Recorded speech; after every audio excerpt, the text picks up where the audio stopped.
waxaynu tabinaynaa taxanaha qisada saddexdii wiil ee reer Jigjiga ee isla Jigjiga ku afduubay diyaaradii ciidamada cirka Canada sanadkii 1992 oo ah kolkii la jabiyay nidaamkii dhargiga talada dalkana ay la wareegeen EPRDF.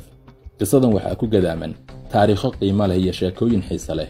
qisadu waxay ku iidaaman tahay erey bixinooyin hore, habdhaqanno dhalinyaradii Jigjiga ee waagaas, magacyo Jigjiga la gaar ahayd waagaas, iyo shakhsiyaad qaali ah oo fac weyn.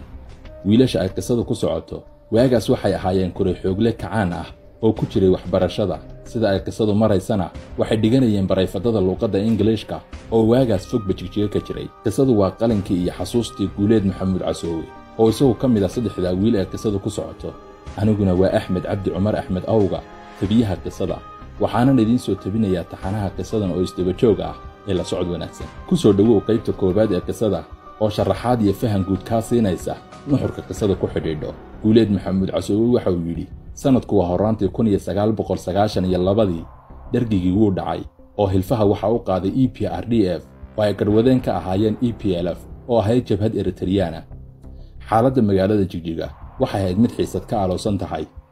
xabadaha ayaa dhacay habeenka ugu darnaadaane maalinkiina iyagoo teelteela ayay dhacayeen. baabuurta kurka go'an ee sida shakhsiga loo leeyahay oo ay saaran yihiin hubka darandooriga u dhaca sida baroonka iyo siikaawaha ayaa magaalada dhexbooda.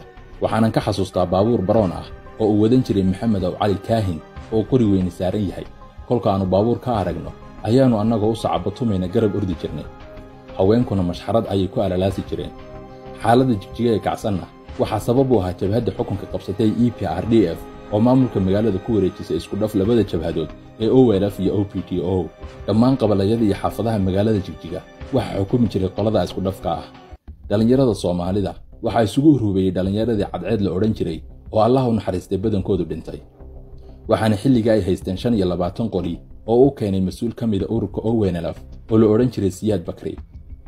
inkastoo hubka la iska wada haystay haddana xaaladdu sidaa uma sii adkayn. kolka laga reebo dhacdooyin yaryar iyo banaanbaxyo ay dhalinyaradu soo abaabulayeen oo intooda badan ahaa kuwii lagu dumiyey taalooyinkii Jigjiga ku dhex yaallay, sida taalada Dejismaach Afwarko oo ku taallay halka uu maanta dabaqa xawa kaga yaalla magaalada Jigjiga. iyadoo xaalku sidaa yahay ayaa waxaa qarxay dagaal u dhexeeyay labada beelood ee Soomaalida ah ee wadadega Tulli Guuleed iyo Jinacsani.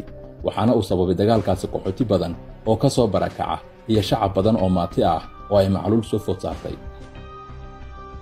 Guuleed Maxamuud Casoowe waxa uu noo sifeynayaa hannaankii ay waagaa u taallay magaalanimada caasimadda Jigjiga. waddada weyn ee isku xidha Harar ilaa Jigjiga way xidhan tahay xataa inta ka shaqeysa ee ilaa Addis Ababa waxaa ka dhaca qulqulatooyin. hay-adda UNHCR ayaa kolkan bilowday si ay raashin gargaar u gaadhso dadka barakacayaasha ah inay adeegsato dayuurad xamuul ah oo ay leeyihiin ciidamada cirka ee Canada. Jigjigana garoon ma lahayn, balse waxay lahayd airfield calashaan garoon dirri ah oo aan ku habboonayn in diyaaraddu soo caga dhigato, kaas oo ku yaallay halka uu haatan ka dhisan yahay Sheekh Xasan Yabare Referral Hospital ee caasimadda Jigjiga. airfieldkaas ma deernayn sababtoo ah magaaladu ma gaadhin. magaalada dhanka galbeed waxay ku ekayd Shishtar iyo xafiiska maaliyadda oo iska soo horjeeda. xafiiska maaliyadda deegaanku waxa uu ahayd kuwaatarka jabhadda OLF, waxayna magacooda oo baxyo kala midaba ku xardheen ku qoreen halka ay haatan ku taal maqaaxida iyo meesha dabaq cusub laga dhisayo ee xafiiska maaliyadda iyo laamida u dhaxaysa. inta ay dhulka sameeyeen oo carramidu ku shubeen ayay magacooda oo waxyaa ku qoreen. magacuna aad buu u waaweynaa oo sheeda ayaa laga arkayay. Shishtaryada waxaa ka dambeeyay guryo iyo xero ciidan oo ilaa xafiis korontada ee haatan waxa u dhaxeeyay xero ciidan oo xilligaa la biraqaystay. balse xafiiska maaliyadda ee deegaanka waagaas wax magaalo ahi xaggiisa dambe iyo xaggiisa galbeed toona kuma oolin oo keliya ayuu meesha ku yaallay. xaafadda haatan la yidhaahdo laanta hawaduna waxay ahayd beero. garoonka diyaaradduna beerahaas ayuu ka sii shisheeyey, mana lahayn wax dayr, xayndaab ama silig ah. beeraha arabakada dhexdooda waxaa ku yaallay meelo iska dirri bannaan ah oo ay ka mid ahayd ranweyga ay diyaaraddu cagadhiganaysay. waana meelahaan u adeegsan jirnay inaannu kubadda ku ciyaarno.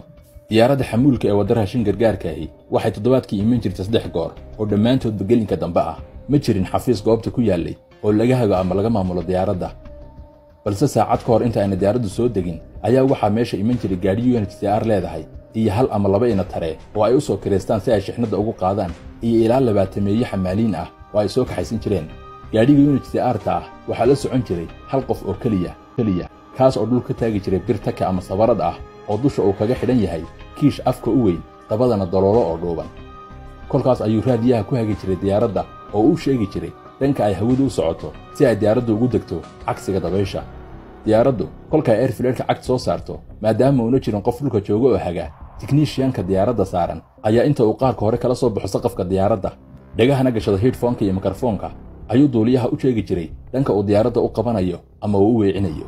ma jirin wax ciidan oo dhulka jooga oo diyaaradda ilaaliya xaaladda maamul ee qasan awgeed. diyaaraddu kolka ay dhulka soo degto waxaa la furi jiray xagga dambe si ay xamaalintii uga galaan ugana soo guraan raashinka oo isugu jiray gadbado iyo karaatoon. saddexda qof ee diyaaradda waday oo kolka ahaa bayloodka, coordinatorka iyo tikniishiyaalka ama injineerkuba dibadda ayay u soo baxayeen. annaguna intaan kubadda joojinno ayaan diyaaradda soo aadi jirnay. weli waxaa naloo oggolaa inaannu gudaha gallo si aannu gadbadaha mooye karaatoonta afar iskula soo qabanno oo aannu uga soo dejinno annagoo caawinayna iyaga kuna madadaaloonayna. qaybta koowaad ee qisaduna halkaas haynoo joogto.